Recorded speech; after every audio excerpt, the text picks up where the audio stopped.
নমস্কাৰ অনু একাডেমীৰ অন্যটা গুৰুত্বপূৰ্ণ ভিডিঅলৈ আপোনালোক সকলোকে স্বাগতম জনাইছো। আলোচনা কৰিবলৈ আগবাঢ়িছো আসাম পলিটি অৰ্থাৎ অসমৰ ৰাজনীতি সম্পৰ্কে।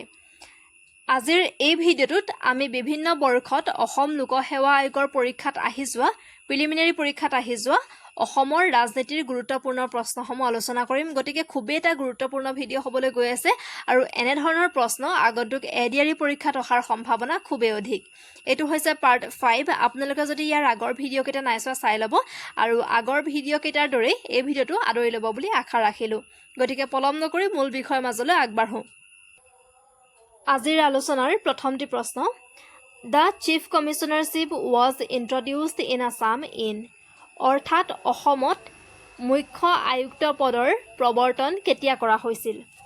Option A 1873, option B 1874, option C 1875, option D 1878 আৰু এই প্ৰশ্নৰ শুদ্ধ উত্তৰটো হ'ব অপশ্যন বি 1874।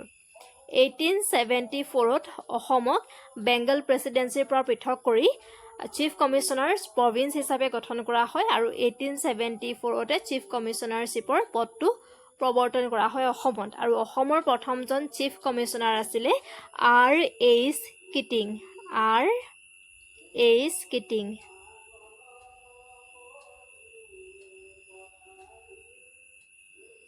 R.H. কিটিং আছিলে অসমৰ প্ৰথমজন চিফ কমিশনাৰ। পৰৱৰ্তী প্ৰশ্নলৈ আগবাঢ়িছো। দ্বিতীয় প্ৰশ্নলৈ আগবাঢ়িছো। The capital city of Assam was established at Dispur in, অৰ্থাৎ অসমৰ ৰাজধানী দিছপুৰ কেতিয়া গঠন কৰা হৈছিলে বা অসমৰ ৰাজধানী দিছপুৰলৈ কেতিয়া স্থানান্তৰিত কৰা হৈছিল? Option A 1973, option B 1971, option C 1975, option D 1978 আৰু এই প্ৰশ্নটোৰ শুদ্ধ উত্তৰটো হ'ব অপশ্যন এ 1973। অসমৰ ৰাজধানী দিছপুৰলৈ স্থানান্তৰিত কৰা হৈছিল 1973ত। ইয়াৰ আগৰলৈকে অসমৰ ৰাজধানী আছিলে শ্বিলং। 1973ৰ আগৰলৈকে অসমৰ ৰাজধানী আছিলে শ্বিলং। 1973ত অসমৰ ৰাজধানী দিছপুৰলৈ স্থানান্তৰিত কৰা হয় আৰু সেই সময়ত অসমৰ মুখ্যমন্ত্ৰী কোন আছিলে? শৰৎ চন্দ্ৰ সিনহা। পৰীক্ষাত কেতিয়াবা আহিব পাৰে।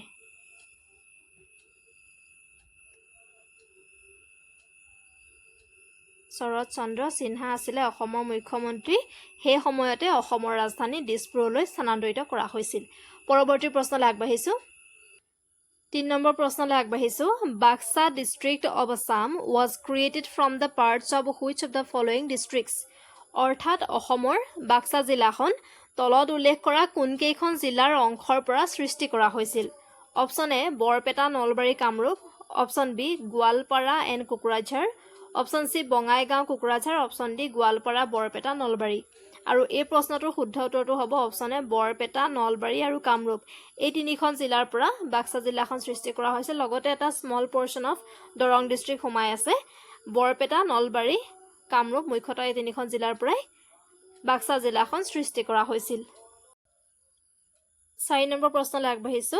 The 6th schedule of the Indian Constitution deals with, অৰ্থাৎ ভাৰতীয় সংবিধানৰ 6ষ্ঠ অনুসূচীটো কিহৰ লগত জড়িত? Option A administration of OBC MOBC population, option B state reorganisation based on language, option C the provisions for administration of tribal areas in Assam, Meghalaya, Tripura and Mizoram, option D welfare of the SC/ST population আৰু এই প্ৰশ্নৰ শুদ্ধ উত্তৰটো হ'ব option C the provisions for administration of tribal areas in Assam, Meghalaya, Tripura and Mizoram. অৰ্থাৎ ভাৰতীয় সংবিধানৰ 6ষ্ঠ অনুসূচীটো অসম, মেঘালয়, ত্ৰিপুৰা আৰু মিজোৰাম এই 4খন ৰাজ্যৰ জনজাতীয় অঞ্চলৰ প্ৰশাসন সম্পৰ্কীয় বিধান সন্নিৱিষ্ট কৰা হৈছে এই 6th schedule আৰু এই অপশ্যন চিটো হ'ব শুদ্ধ উত্তৰ। এইখিনিতে আপোনালোকক জনাই থওঁ ভাৰতীয় সংবিধানৰ 6ষ্ঠ অনুসূচীত কোনকেইখন ৰাজ্য সন্নিৱিষ্ট হৈ আছে। এই 4খন ৰাজ্যৰ নামটো জনাটো খুবেই গুৰুত্বপূৰ্ণ।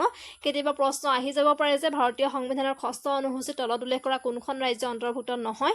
গতিকে আপোনালোকে এই 4খন ৰাজ্যৰ নামটো মনত ৰখাটো খুবেই গুৰুত্বপূৰ্ণ। তাৰ বাবে এটা মই ট্ৰিক দি দিছোঁ, ATM স্কোৱাৰ। ATM সকলোৱে চিনি পায়, সকলোৱে ব্যৱহাৰ কৰিছে, গতিকে মনত ৰাখিবলৈ সহজ হ'ব। এ মানে হৈ গৈছে আছাম, টি মানে হৈ গৈছে ত্ৰিপুৰা এম স্কোৱাৰ মানে এম দুটা আছে এটা এম হৈ গৈছে মেঘালয় আনটা এম হৈছে মিজোৰাম এই চাৰিখন ৰাজ্য অন্তৰ্ভুক্ত ভাৰতীয় সংবিধানৰ ষষ্ঠ অনুসূচীত পৰৱৰ্তী প্ৰশ্নলৈ আগবাঢ়িছো পঞ্চম প্ৰশ্ন when was Assam Provincial Congress formed অৰ্থাৎ অসম প্ৰদেশ কংগ্ৰেছ কেতিয়া গঠন হৈছিল option A 1920 option B 1921 option C 1922 option D 1923 আৰু এই প্ৰশ্নৰ শুদ্ধ উত্তৰটো হ'ব অপচন বি 1921 1921 চনত অসম প্ৰদেশ কংগ্ৰেছ গঠন হৈছিল আৰু প্ৰথমজন নিৰ্বাচিত সভাপতি হৈছে কুলধৰ চলিহা পৰীক্ষাত আহি থাকে কুলধৰ চলিহা হৈছে প্ৰথমজন নিৰ্বাচিত সভাপতি অসম প্ৰদেশ কংগ্ৰেছৰ পৰৱৰ্তী প্ৰশ্নলৈ আগবাঢ়িছো Which of the following land settlement systems was followed in Assam? অৰ্থাৎ অসমত তলৰ কোনটো ভূমি ব্যৱস্থা পালন কৰা হৈছিল option A ryotwari option B zamindari option C mahalwari option D none of the above আৰু এই প্ৰশ্নৰ শুদ্ধ উত্তৰটো হ'ব অপচন এ ৰায়তৱাৰী অসমত ৰায়তৱাৰী সিস্টেমটো আছিলে আৰু এই সিস্টেমটো প্ৰথমতে মাদ্ৰাজ আৰু বম্বেত আছিলে তাৰ পিছত অসমলৈ প্ৰসাৰিত কৰা হয় এই ৰায়তৱাৰী সিস্টেমটো এনেকুৱা এটা আছিলে এনে এক ভূমি ৰাজহ ব্যৱস্থা হয় য'ত কৃষকসকলক তেওঁলোকৰ মাটিৰ মালিকী স্বত্ব প্ৰদান কৰা হৈছিল আৰু চৰকাৰে কৃষকসকলৰ পৰা পোনপটীয়াকৈ কৰ সংগ্ৰহ কৰিছিল পৰৱৰ্তী প্ৰশ্নলৈ আগবাঢ়িছো 8 নম্বৰ প্ৰশ্ন any dispute relating to the validity of the elections of the vice president of the গাঁও panchayat under the Assam Panchayat Act 1994 shall be decided by whom Assam panchayat আইন 1994 ৰ অধীনত গাঁও পঞ্চায়তৰ উপসভাপতিৰ নিৰ্বাচনৰ বৈধতা সম্পৰ্কীয় যিকোনো বিবাদৰ সিদ্ধান্ত কোনে ল'ব option A BDO option B deputy commissioner option C president of the Gaon Panchayat option D members of the Gaon Panchayat আৰু এই প্ৰশ্নটোৰ শুদ্ধ উত্তৰটো হ'ব option B deputy commissioner 1994 Assam Panchayat act 1994 ৰ অধীনত ডিসিয়ে সিদ্ধান্ত ল'ব যেতিয়া উপসভাপতি নিৰ্বাচনৰ বৈধতা সম্পৰ্কত কিবা বিবাদৰ উৎপত্তি হ'ব পৰৱৰ্তী প্ৰশ্নলৈ আগবাঢ়িছো The governor of which state has been vested with special powers regarding ST areas অৰ্থাৎ কোনখন ৰাজ্যৰ ৰাজ্যপালক অনুসূচিত জাতি অঞ্চল সন্দৰ্ভত বিশেষ ক্ষমতা প্ৰদান কৰা হৈছে option A Arunachal Pradesh option B Assam option C Maharashtra option D West Bengal আৰু এই প্ৰশ্নটোৰ শুদ্ধ উত্তৰটো হ'ব অপচন এ অৰুণাচল প্ৰদেশ এইখিনিতে গভৰ্ণৰৰ কথা আহিলে যেতিয়া এটা প্ৰশ্ন খুবেই আহি থকা দেখা যায় যে গভৰ্ণৰজনক কোনে নিযুক্তি দিয়ে গভৰ্ণৰ বা ৰাজ্যপালজনক প্ৰেচিডেণ্ট অৰ্থাৎ ৰাষ্ট্ৰপতিয়ে নিযুক্তি দিয়ে প্ৰেচিডেণ্টে নিযুক্তি দিয়ে খুবেই আহি থকা দেখা যায় আৰু অসমৰ বৰ্তমানৰ গভৰ্ণৰ কোন আহিব পাৰে কাৰণ কেইদিনমানৰ আগতে তেওঁ নিযুক্তি দিয়া হৈছে লক্ষ্মণ প্ৰসাদ আচাৰ্য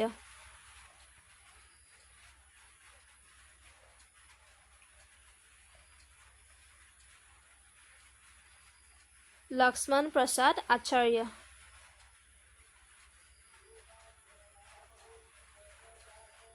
আজিৰ আলোচনাৰ শেষৰটি প্ৰশ্নলৈ আগবাঢ়িছো The total number of development blocks in Assam is অৰ্থাৎ অসমৰ মুঠ উন্নয়ন খণ্ডৰ সংখ্যা কিমান option A 119 option B 200 option C 219 option D 180 আৰু এই প্ৰশ্নটোৰ শুদ্ধ উত্তৰটো হ'ব অপচন সি 219 অসমৰ ডেভেলপমেণ্ট ব্লকছ অৰ্থাৎ উন্নয়ন খণ্ড হৈছে মুঠ 219টা